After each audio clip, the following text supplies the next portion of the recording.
What does it take to become a chess GM, or just to improve in general? A few days ago, I was scrolling down my YouTube feed when I discovered this interview by Greg Mustreater with the legendary Grandmaster and coach Jacob Aagard. I trained Gelfand, I trained Shanklin, I trained Pragnananda, Abdusatorov, Aravind. Yeah, this guy probably knows what he's talking about. I analyzed and extracted the most important lessons from this interview with some additional research, insights, and observations on how you can apply these things in a practical way. And in this video, I'm going to share them with you.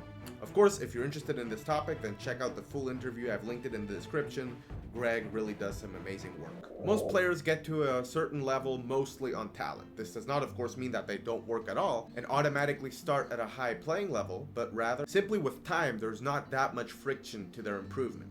In itself, Aagard describes talent as the natural ability to pick up information and improve from it, just like learning a language. So we pick up a little bit here and here and here, but there's no methodology behind it. For me, this was very clear.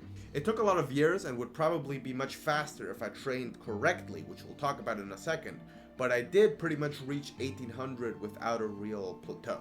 Simply by absorbing information, watching events, playing tournaments, reading some books, picking up information here and there. And then, with a few fixes at my 1800 stop, I continued climbing. As a quick side note, this is of course the reason why starting at an early age, like 5 years old, gives players a huge advantage, because as kids, the brain is much more plastic and absorbs a lot more information much easier.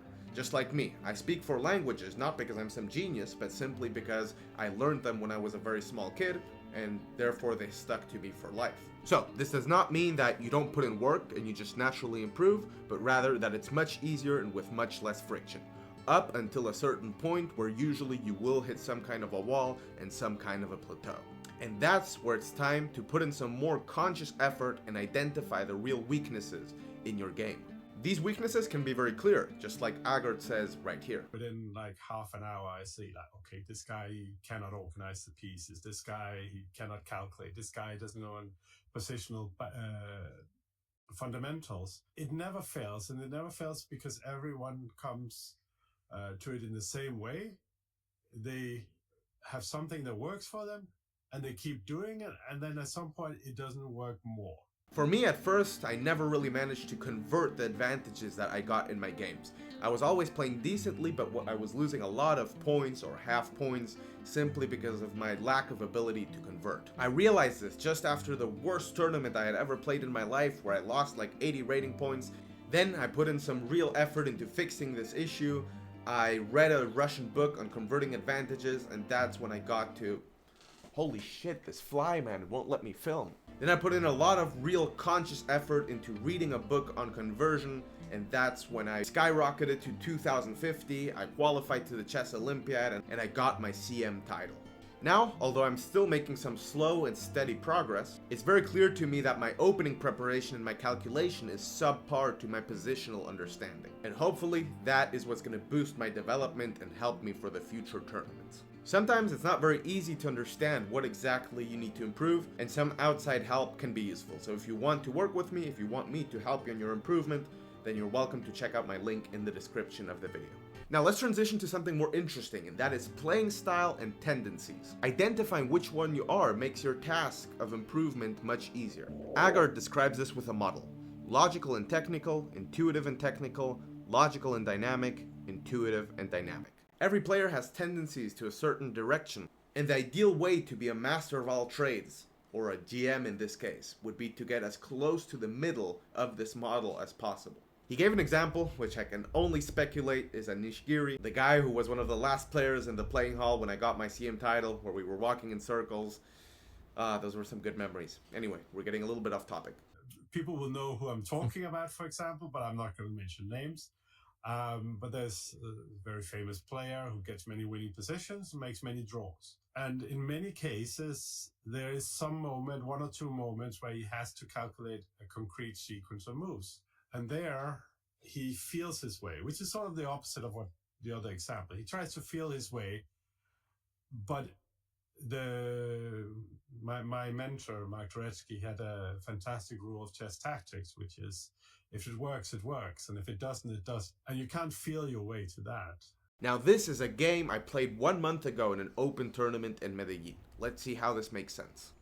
So I get this position in a classical game, everything's been going well, I'm outplaying my opponent, I have control of the c-file, and these pawns are starting to look a little bit weak.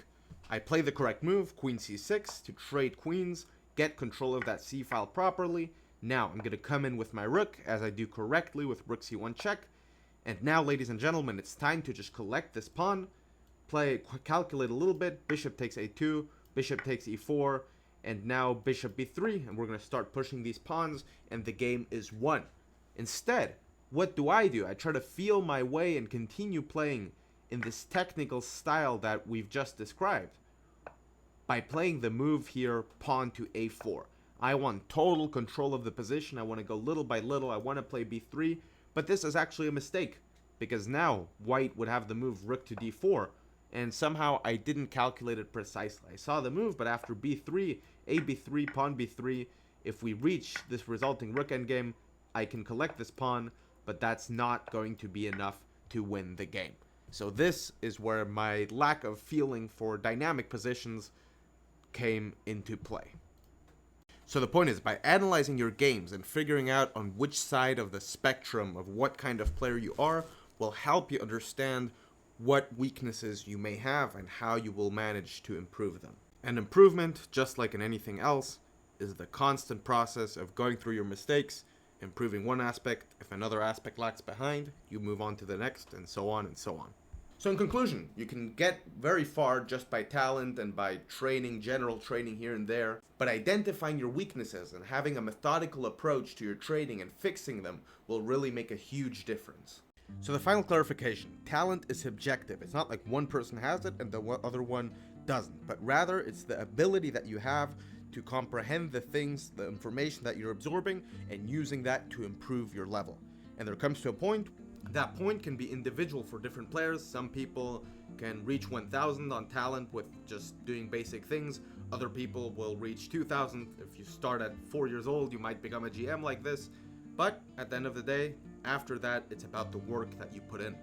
Where that talent and that ability hits a certain wall and you plateau, and then you have to really dive deeper and identify what you're struggling in, what you need to improve, and that's where the transformation comes from. And all that is hard work into the direct or the correct direction. Of course, hard work is what trumps absolutely everything. This is what I'm trying to do, so if you want to follow me along my journey towards the Chess Grandmaster title, then please consider subscribing to the channel, and I'll see you next time. Goodbye.